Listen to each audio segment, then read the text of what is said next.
What if I told you that the very thing you're avoiding, the hard conversation, the early wake up, the scary risk, is the exact path to your next breakthrough?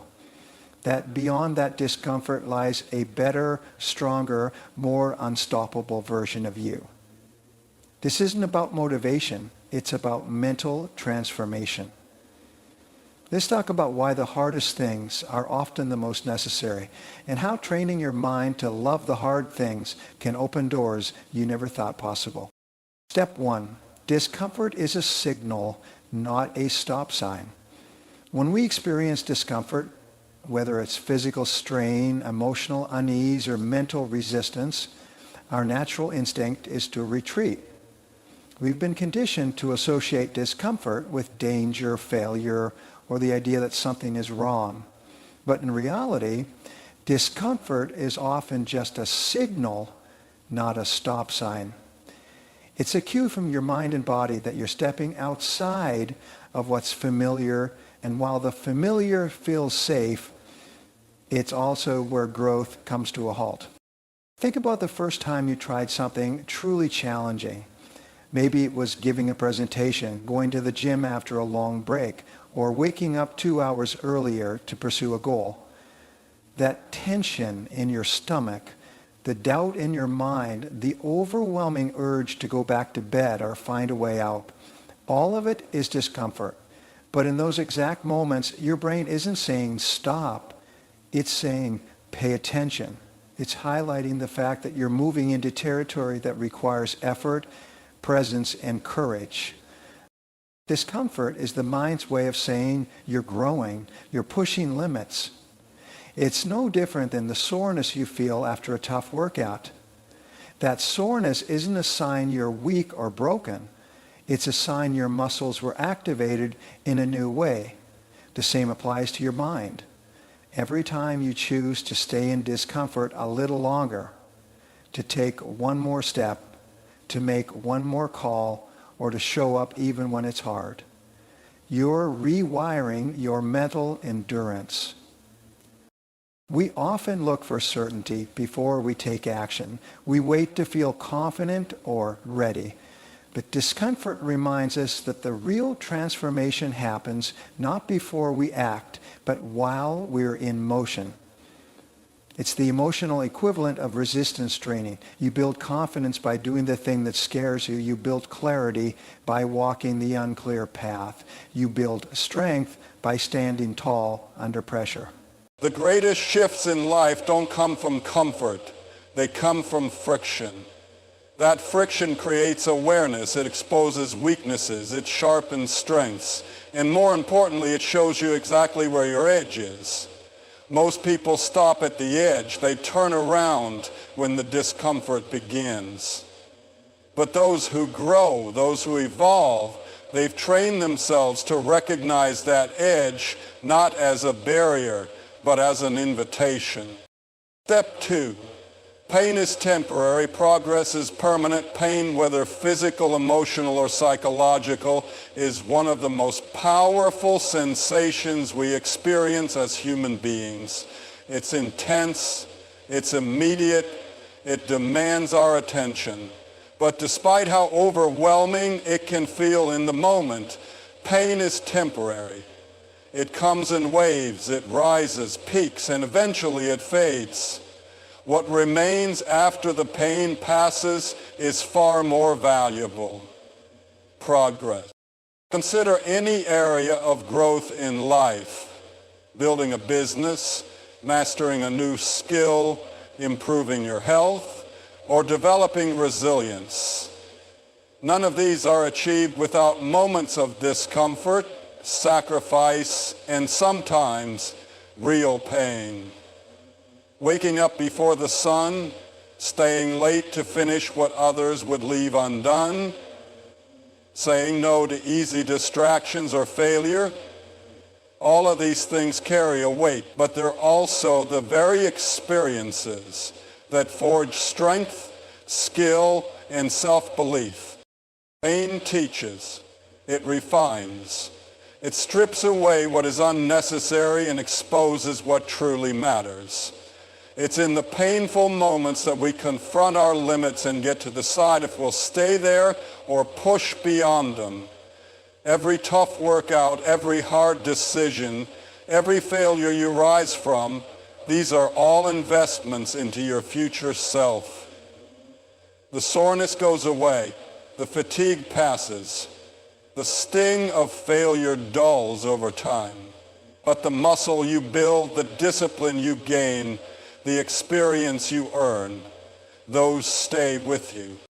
There's a reason athletes embrace the burn, why entrepreneurs endure countless setbacks, why artists wrestle with their work until it feels right. It's because they understand that the pain is part of the process. It's not permanent. It's a toll you pay for long-term growth.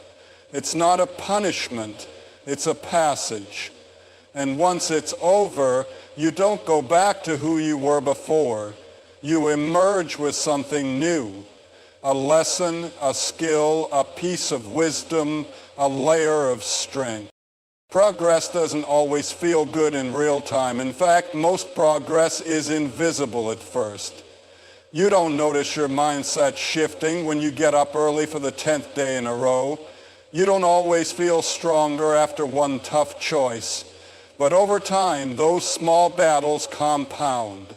You become someone who doesn't flinch in the face of adversity, someone who follows through, someone who trusts the process even when it's painful. Pain makes you present. It removes the option to coast. It forces intention.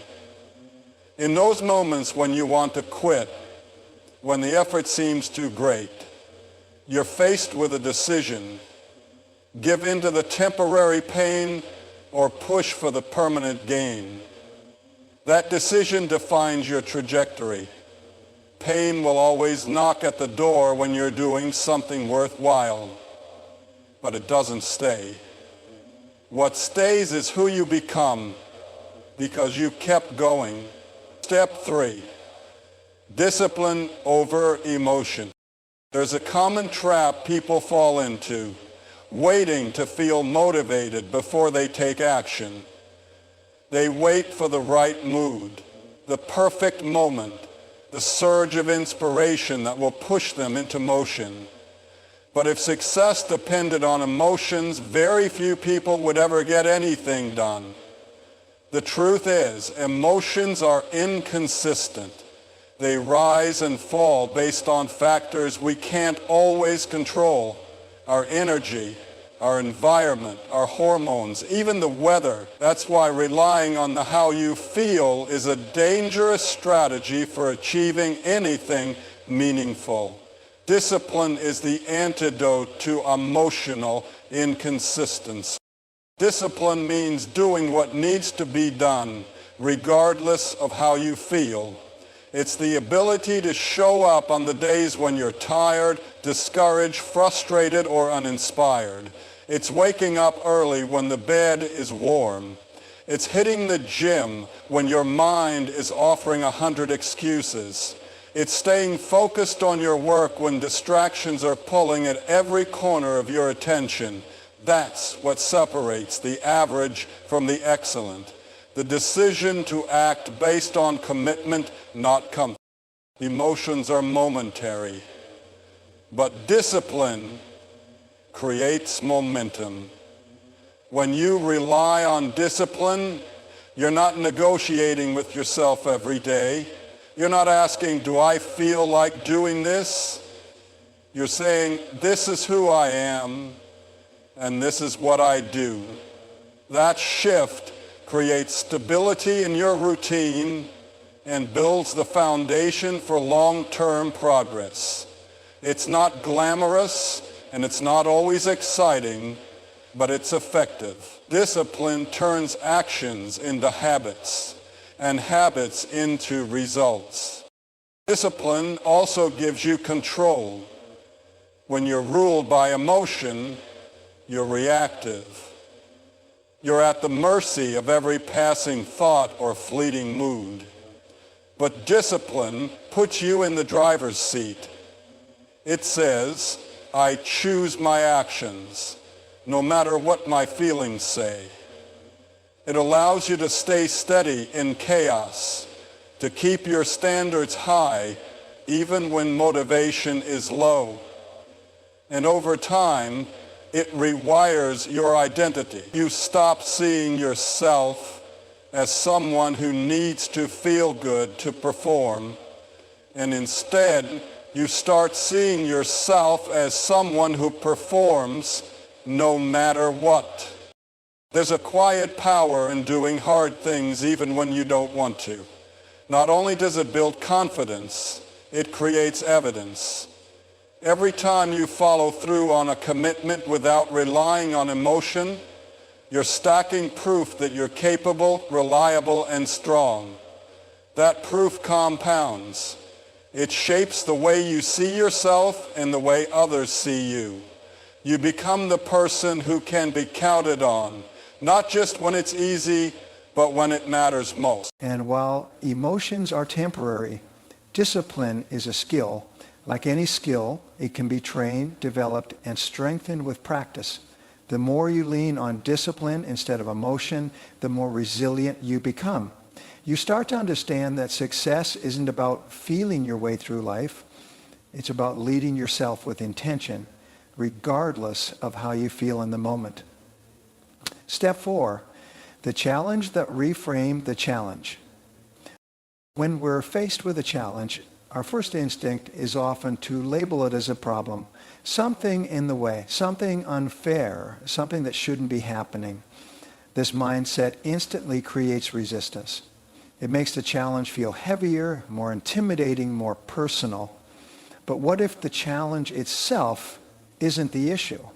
What if the issue is how we're interpreting it? That's the power of reframing. It's not about ignoring difficulty or pretending things are easy. It's about choosing to see the situation through a different lens, one that empowers instead of weakens. Reframing means you stop asking, why is this happening to me, and start asking, what is this trying to teach me? That one shift takes you out of a victim mindset and puts you into a position of growth. When you see obstacles as opportunities to grow, to improve, or to prove to yourself what you're capable of, everything changes. The stress doesn't disappear, but your relationship to it evolves. It becomes fuel instead of friction. Think about how athletes approach training. They don't see pain as punishment. They see it as progress. Every drop of sweat, every sore muscle, every early morning is a signal that they're getting better. That's not just physical toughness. It's mental reframing. They've trained their minds to associate discomfort with gain. The same principle applies to life's challenges. If you tell yourself, this is too hard, you feel overwhelmed and shut down. But if you say, this is making me stronger, you engage, you rise to meet it. You give yourself a reason to keep going. Reframing isn't about being blindly optimistic. It's about being strategically resilient. It's the ability to look at a situation and extract value from it, even if it's uncomfortable or painful. If you're going through rejection, instead of seeing it as failure, you can see it as redirection. It's pointing you toward a better opportunity, a better fit, or a better version of yourself.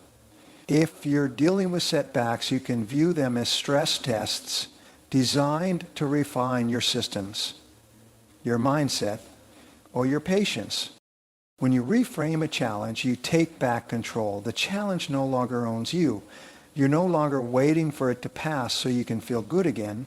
You're actively using it to sharpen yourself. This mindset trains your brain to adapt, to look for possibility instead of limitation. Over time, this becomes your default response, not just when things go well, but especially when they don't. And that's when you know the shift is real, when you stop fearing adversity and start welcoming it as the training ground for everything you're becoming. It's easy to be positive when life is smooth, but real mental strength is built when things go wrong, and you still find a way to respond with clarity, purpose, and composure, that only happens when you consciously reframe, because your thoughts shape your actions and your actions shape your outcomes. When you change the way you see the challenge itself begins to change. It may not get easier, but you get stronger, sharper, and more capable of facing whatever comes next. Step 5, you must seek the struggle. Don't shy from it. Most people spend their lives trying to avoid struggle. They look for the path of least resistance, the shortcut, the easiest way through. It's human nature to crave comfort, predictability, and ease.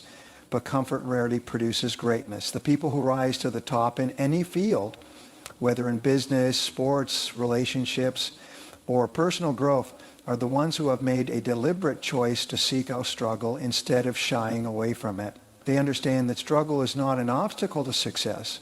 It's a necessary ingredient. Struggle is where growth happens. It's the tension that stretches your potential and forces you to evolve. When you voluntarily step into difficulty, when you choose the harder path, you're putting yourself in an environment where you have to adapt, learn, and push your limits. That's how resilience is built, not by coasting, but by confronting resistance head on.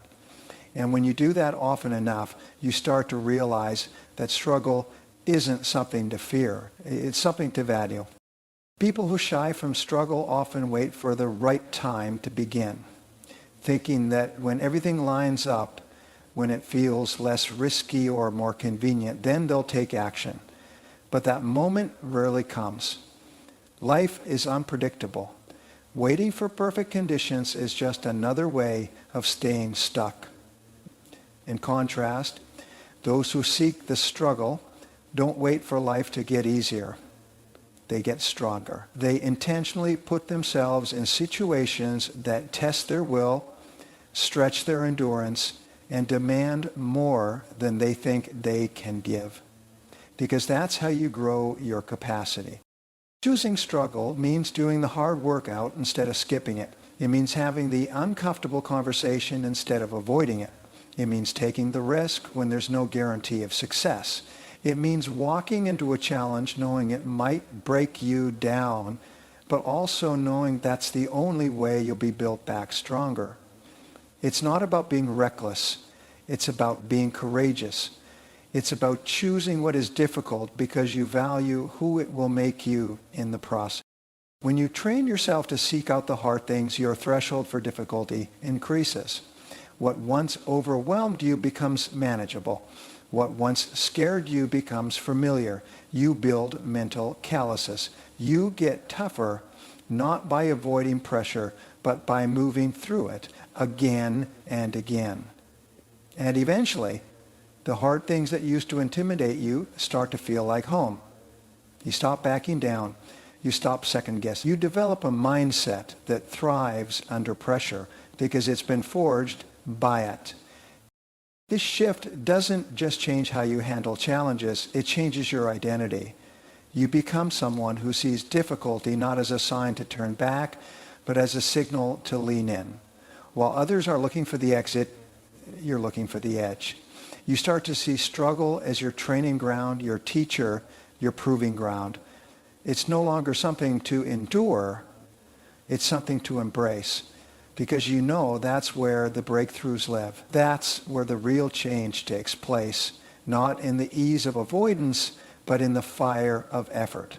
Step 6, train your mind daily. Your mind is your most powerful asset, but like any powerful tool, it doesn't stay sharp on its own. It needs training, deliberate, consistent, intentional training. Just like your body responds to regular exercise, your mind responds to daily conditioning. If you neglect it, it weakens. If you feed it junk, negativity, distractions, doubt, it gets sluggish. But if you challenge it, feed it the right inputs, and guide it with discipline, it gets sluggish. And if you challenge it, it gets stronger, deliberate, consistent, intentional training. Just like your body responds to regular exercise, it weakens and cannot fully develop its natural state. If you neglect it, it weakens and cannot fully develop its natural state. You can challenge it. It can be strengthened. It can be studied, and it can form your life. A clear, focused, resilient mind becomes your greatest advantage in a world full of noise and pressure. Training your mind daily means you're not leaving your mental state to chance. You're not waking up and hoping for clarity or motivation. You're creating it. You're setting the tone for your day before the world has a chance to. That might look like morning journaling to organize your thoughts, reading or listening to material that sharpens your thinking, practicing gratitude to ground your perspective, or visualizing the actions you need to take to move forward. And these are not luxury habits. They are the fundamentals of mental strength. Mental training also involves what you choose to focus on. Where your attention goes, your energy flows. If you focus on problems, you'll feel overwhelmed. If you focus on possibilities, you'll feel empowered. That shift in focus doesn't happen automatically. It's a result of mental discipline. You train your mind to redirect, to stay calm in chaos, to find clarity in pressure. And just like physical training, it's not about one massive workout. It's about consistency. The small daily decisions to focus, reflect, challenge yourself, and reset your mindset build up over time. They compound. The mind is also trained by how you speak to yourself. Most people walk through life with a critical, self-defeating internal dialogue that they've never questioned. Training your mind means becoming aware of that voice and choosing to rewrite it. Instead of, I'm not good enough, you tell yourself, I'm learning. Instead of, this is too much, you say, this is making me stronger. Over time, these small shifts in self-talk become the foundation for unshakable confidence. Not because life gets easier, but because you've trained yourself to respond differently. Your mind is also shaped by your environment. Who you surround yourself with, what you consume, and how you spend your time all influence the quality of your thoughts. Daily mental training includes protecting your environment, setting boundaries, and creating space for reflection. You don't just react to life. You step back and assess.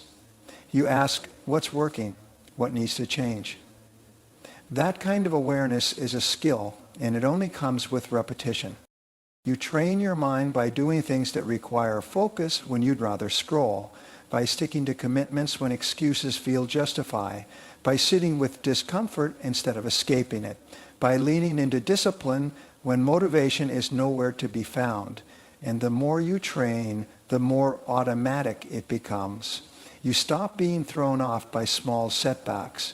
You stop doubting yourself every time you hit resistance. You start to trust your own process, not because it's easy, but because you've rehearsed it daily. Mental strength doesn't show up when everything's going right. It reveals itself in the moments you feel like quitting but choose to persist. And those choices are built in the quiet, daily reps when no one's watching. You don't have to be perfect. You don't have to get it all right. But you do have to show up, because every time you train your mind, even in small ways, you're building a foundation that will hold when life gets hard, when pressure rises, and when it matters most. So if there's one truth to carry with you from all of this, it's this. The life you want, the strength you admire in others, the version of yourself that you know you're capable of becoming, it all lives on the other side of discomfort. The pain, the pressure, the discipline, the struggle, they're not barriers. They're invitations. Every challenge is a chance to sharpen your mindset, to develop real grit, to train yourself to be relentless in pursuit of your potential. You don't rise by avoiding the hard things. You rise by leaning into them. You rise by choosing discomfort on purpose because you know that nothing worthwhile is ever built in comfort zones. So don't wait for life to get easier. Train your mind to get stronger. Build a mindset that doesn't just survive the hard things, but seeks them, grows through them, and ultimately loves them. Because discomfort isn't the enemy, it's the doorway. Walk through it.